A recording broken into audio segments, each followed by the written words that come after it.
Today ન્યૂઝમાં આપણું હાર્દિક સ્વાગત છે। અત્યારે સ્પાર્ક ટુડે ન્યૂઝની ટીમ ભાયલી વિસ્તારમાં અમે આવી પહોંચ્યા છે। વાસના જે ભાયલી જે ફાયર સ્ટેશનની સામે જે એક ઓફિસ આવેલી છે ત્યાં ખેડૂતોના પ્રશ્નોનું નિરાકરણ લાવવા માટે જે એડવોકેટ કિંજલબેન જે પટેલ છે તેઓ આજે અહીંયા કેમ્પ યોજી રહ્યા છે। મોટી સંખ્યામાં જે ખેડૂત ભાઈઓ છે તેઓ અહીંયા પહોંચ્યા છે અને જે પોતાની જે સમસ્યાઓનું છે તેમની જે કઈ જે બાબતોનું સમસ્યાનું નિરાકરણ કેવી રીતના આવે તેનું સલાહ સૂચન લેવા માટે તેઓ અહીંયા પહોંચ્યા છે। આપણે અંદરના પણ અમે આપને દ્રશ્ય છે તે બતાવીશું કે મોટી સંખ્યામાં જે ખેડૂત ભાઈઓ છે, ધરતીપુત્રો છે, તે આજે અહીંયા વાસના જે ભાઈલી જે ફાયર સ્ટેશન ઓફિસની જે સામે જે ઓફિસ આવેલી છે ત્યાં કિંજલબેન જે એડવોકેટ છે તેમના દ્વારા જે અહીંયા સુંદર કેમ્પનું આયોજન કરવામાં આવ્યું છે। જે ધરતીપુત્રોના જે જમીનને લઈને જે પ્રશ્નો હોય છે તે પ્રશ્નોનું નિરાકરણ કેવી રીતના લાવી શકાય, તેમના જે પ્રશ્નો છે, જેમની જે મૂંઝવણો છે કેવી રીતના દૂર કરી શકાય તેવા પ્રયાસ સાથે અત્યારે અહીંયા તેઓ આજે કેમ્પ યોજી રહ્યા છે। આપણી સાથે કિંજલબેન પટેલ છે।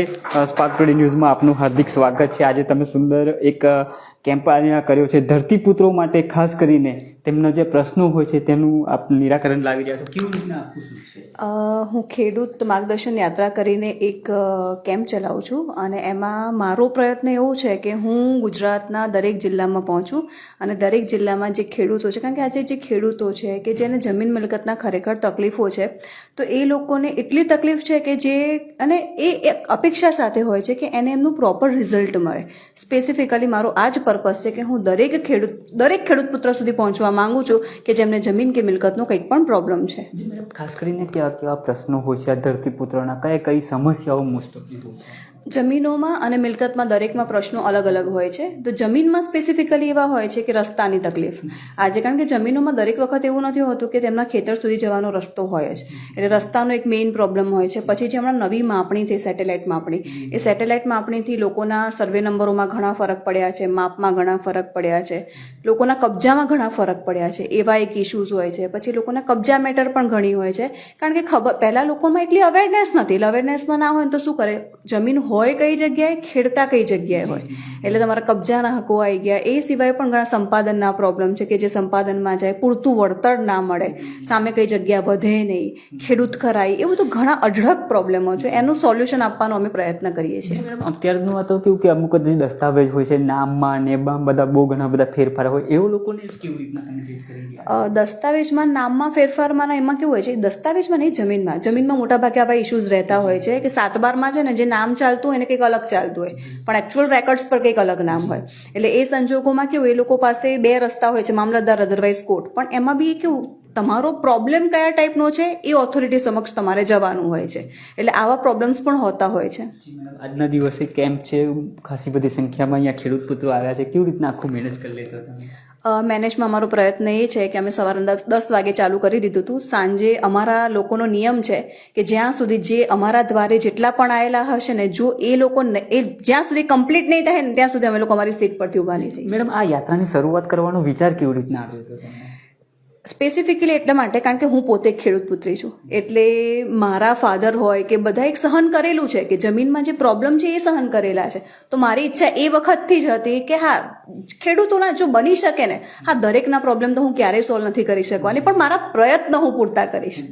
મેડમ, અત્યાર સુધી કેટલી જગ્યા પર તમે આ રીતના કેમ્પ યોજ્યા છે? આજે વડોદરામાં પણ કેમ્પ તમારો યોજાઈ રહ્યો છે, અમદાવાદમાં હું રેગ્યુલરલી મારી ઓફિસ પર કેમ્પ યોજતી રહેતી હોઉં છું, મહિનામાં એકાદ કેમ્પ તો હોય જ છે। એ સિવાય મેં રાજકોટમાં કેમ્પ કરેલા છે, રાજકોટમાં મારા 3 કેમ્પ થઈ ગયા છે, સુરતમાં મેં કેમ્પ કરેલા છે, આજે બરોડામાં પહેલો કેમ્પ છે।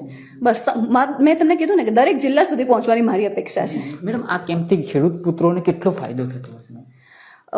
એ સવાલ તો તમારે મારા કરતાં વધારે ખેડૂત પુત્રોને જ પૂછવા જોઈએ છે। હા, પણ મારા પ્રયત્ન પૂરતા રહેતા હોય છે કે હું એવું વિચારું કે એટલીસ્ટ એ લોકો મારા દ્વારે આવેલા છે તો મારા 100% હોવા જોઈએ કે એમના પ્રોબ્લેમનું સોલ્યુશન હું પ્રોપર આપી શકું। આજે વડોદરામાં યોજાઈ રહ્યો છે, કેટલા વાગ્યા સુધી અત્યારે ખેડૂતો અહીંયા આવી શકે? સાંજે 6 વાગ્યા સુધીનો મેં ટાઈમ આપેલો છે, પણ ભીડ હોય છે એટલે એ ટાઈમિંગ અમારે થોડો ઘણો વધઘટ થઈ જ જાય છે, એટલે મોટાભાગે 8 તો વાગી જ જાય છે। જી મેડમ, જે રેગ્યુલર જે પ્રોબ્લેમો હોય છે તેઓને સ્પાર્ક ટુડે ન્યૂઝના માધ્યમથી તમે અહીંયાથી જ તમે સંદેશ પહોંચાડી શકશો, તો એવા કયા જે મેઇન પ્રશ્નો હોય છે? મેઇન પ્રશ્ન મેં તમને કીધા કે જમીનમાં સ્પેસિફિકલી રસ્તાનો તકલીફ છે, જે ક્ષેત્રફળમાં તકલીફ હોય, યા તો પછી જે કબજા મેટર હોય, એવા બધા જ સંપાદનની તકલીફ છે, એવી જમીનોમાં મેઇન મેટર છે। અને એવી રીતે તમે મિલકતમાં જોવા જાઓ તો મિલકતમાં તમારે તમારે કેવું બિનખેતી છે, વેચાણ દસ્તાવેજમાં તકલીફ થતી હોય, એવા જે અમુક વખતે કેવું અલગ અલગ ઇશ્યુઝ કારણ કે મિલકત અને જમીન બંનેના ઇશ્યુઝ અલગ અલગ હોય છે.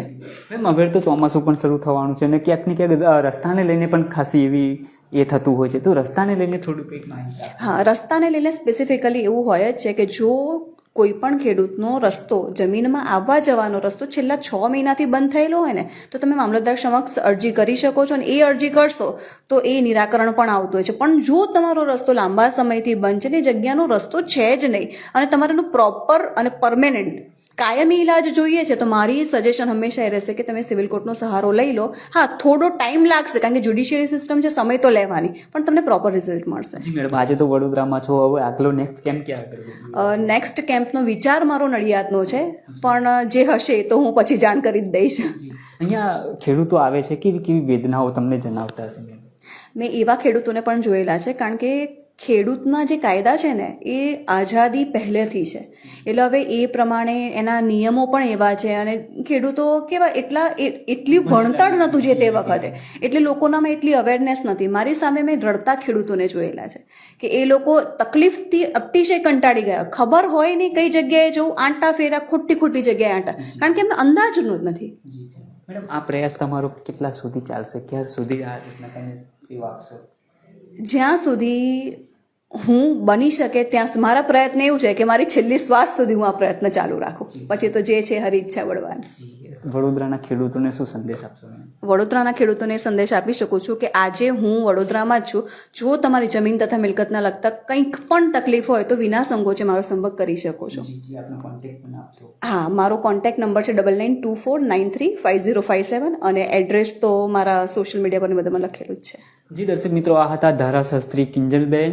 તેઓ આજે વડોદરામાં આવ્યા છે અને જે જમીનને લઈને જે અનેક જે પ્રશ્નો હોય છે તેમનું આજે જે પ્રશ્નોનું નિરાકરણ છે તે અહીંયાથી તેઓ આપી રહ્યા છે. જો તમારે પણ કઈ પ્રશ્નોનો સમસ્યા હોય તો ચોક્કસ વાસના જે ફાયર સ્ટેશન છે બિલકુલ એની સામે જે એક ઓફિસ આવેલી છે ત્યાં આગળ તમે આવો. કિંજલબેન તમને અહીંયા સરળ અને સારી રીતના તમને સમજાવશે. જે તમારા જમીનના જે વર્ષોથી જે પ્રોબ્લેમ ચાલે છે તેનું એક જ મિનિટમાં તમને સમજ પાડીને તેનું નિરાકરણ કેવી રીતના લાવવું તેની પણ તમને સલાહ આપશે અહીંયાથી. કેમેરામેન રાજ દુબે સાથે હું Ravi Sindha, Spark Today News, Vadodara.